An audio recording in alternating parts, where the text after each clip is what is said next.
Hi, I'm Lynn Williams, founder and president of Lynn Williams Coaching.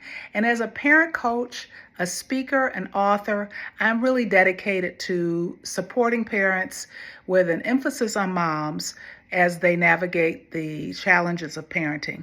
What I thought I'd do over the next several videos is talk about different topics that I feel resonate with parents and which, sometimes if you just had a small tidbit of information, you feel like you could make it through an experience that you're having with your child.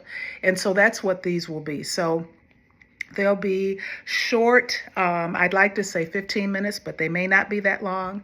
And I'll post them on my YouTube channel so that you have access to them at any time. And then what I'd like to do is, if you are interested in having more of a discussion with me, you will follow me. If you want to talk further specifically, I offer coaching in short increments or in a group program. So you'll have a chance to reach out to me a little further. But I thought I'd start today with a topic called Power of Love. So, by the way, these will be my power series because I believe that every opportunity that we have is a chance to be impactful and to offer and learn, offer our training, our expertise as adults to our children, even if they are adults as well, our seniority, but also to learn, because I think that it's always a two-way discussion between a child and a parent. So we're learning, they're learning. But the power of love is really important as far as I'm concerned, because I think that, parenting is not all discipline. It's not all you tell the child what to do. It's a combination of things that helps the child grow into that amazing person that that's always inside of them. And with love, you can redirect behavior. With love, you can comfort. With love, you can handle grief and anger.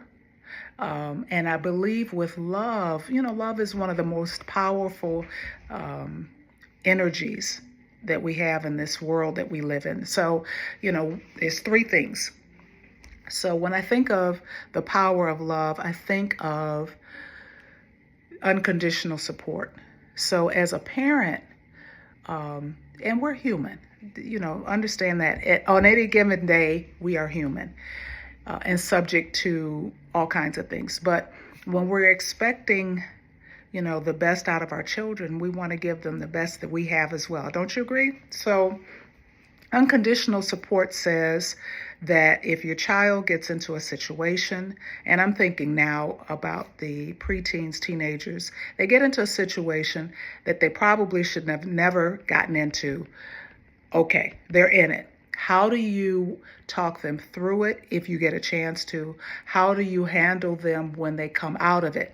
Like on the other side, they went out and stayed out, broke curfew, maybe they did some drugs, drove your car, took the keys, didn't get permission. I'm trying to think of some things that are like kind of dicey, but like not, terrible. But nevertheless, they broke the rules. And so one of the things about true love is that we are supporting each other, right? So through all the circumstances, it's like that grace that we expect to receive from God, or we may not expect to receive it, but it's so nice when we get it. It's like, I remember as a young mom, I was so annoyed with my kids on one particular day, and I know I raised my voice, but I may have said a curse word, which I didn't do. I tried not to do it because I was always trying to set an example of the best person I could be with them, even though I did on many days that didn't work that way. But as far as cursing was concerned, I really worked hard on not doing that. Anyway, that night when I went to bed, the kids were already in bed, and it was my night, I was saying prayers, and I remember hearing just a little quiet voice that said, God never curses at you. And I just cried the rest of the night. And so, it's that grace that we can get, the love that we can show. If they have siblings and they're not kind to the siblings, it's a great opportunity to put them together and talk about it. I know when we were growing up, we could not fight our brothers and sisters, even though we snuck a hit every now and then behind my parents' backs. One of the things that my folks said was, when you go out in public, you guys support each other no matter what.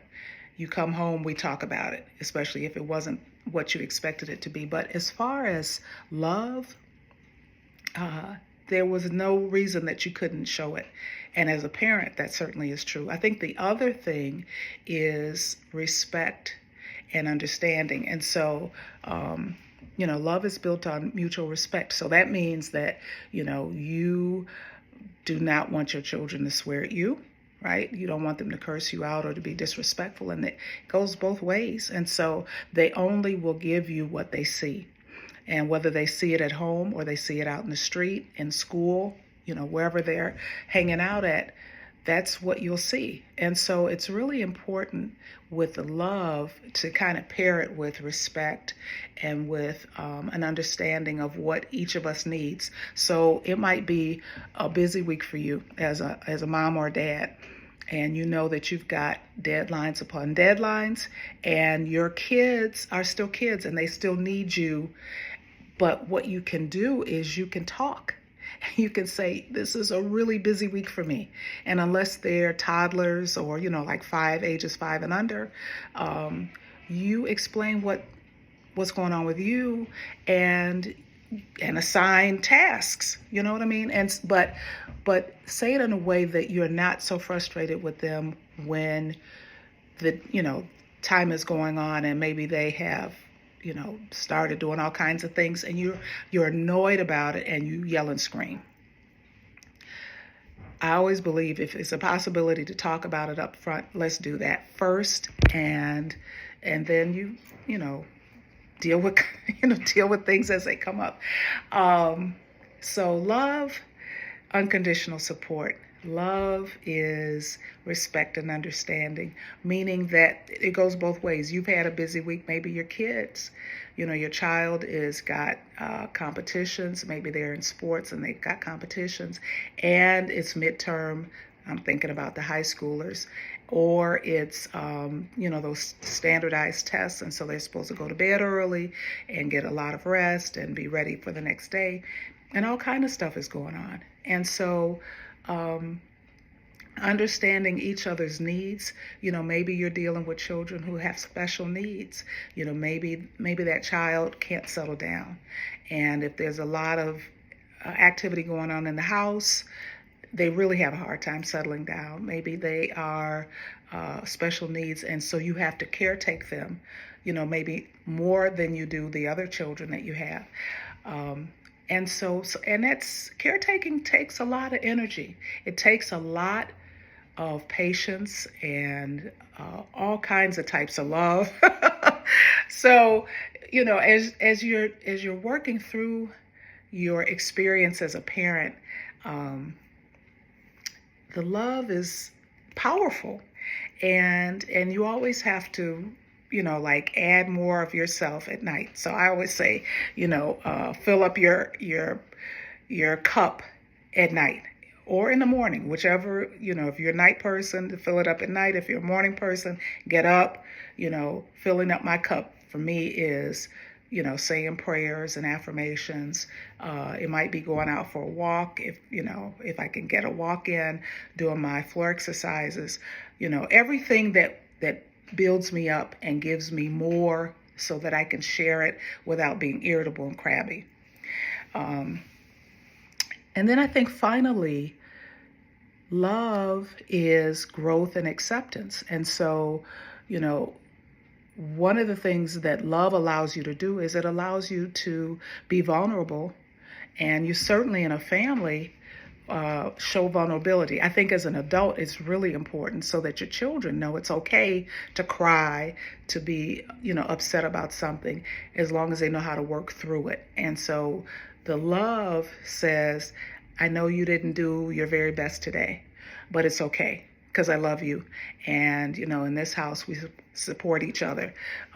It accepts your children and yourself for whatever flaws you have. We don't make fun of each other.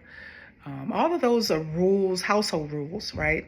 And once you establish them and enforce them, then you find that you have a stronger unit at home. It feels good coming home. It feels good to them, your children, to come home to something like that. And so, each time something happens, and I'm talking about way early, not when they're preteens and teenagers, but long before that happens, when they're young, 2, 3, 4, and 5, just like you would comfort them if they fell down and hurt themselves, you do the same thing as they continue to get older. Come and let's talk about it. How'd you feel? What did you do to work it out? And when you build those kinds of reinforcements, fences, boundaries around them, and show them that things are okay and that you love them no matter what they've done. You may be disappointed, but you love them no matter what. It is a powerful tool for them.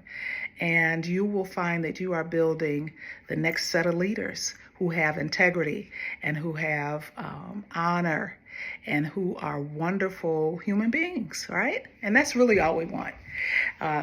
So who am I? First of all, if you liked what I said, give me a like. I'm over on my new YouTube channel. It's not really new, but it is. I'm reinventing it because, there's so many things that I think we as parents are facing today.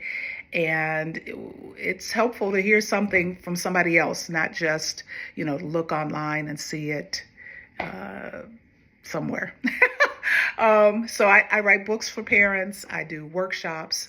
I offer things like this, videos, and I'd love for you. And I do coaching. Oh, God, duh. So if you like this and you've heard enough today, excellent. Get on your way, like it, subscribe to my channel, look for more things to come out. If you need to talk further, reach out to me and I will send you a link so we can set up some time to talk. If you'd like a session and be part of a group where there are you and some other parents together talking things through with me handling that for you, managing that for you, then let me know that as well. I believe that we as parents, pamper, we thrive, we prosper, we love, we support. And that's what we do every day, 24/7. I'll talk to you soon. Bye now.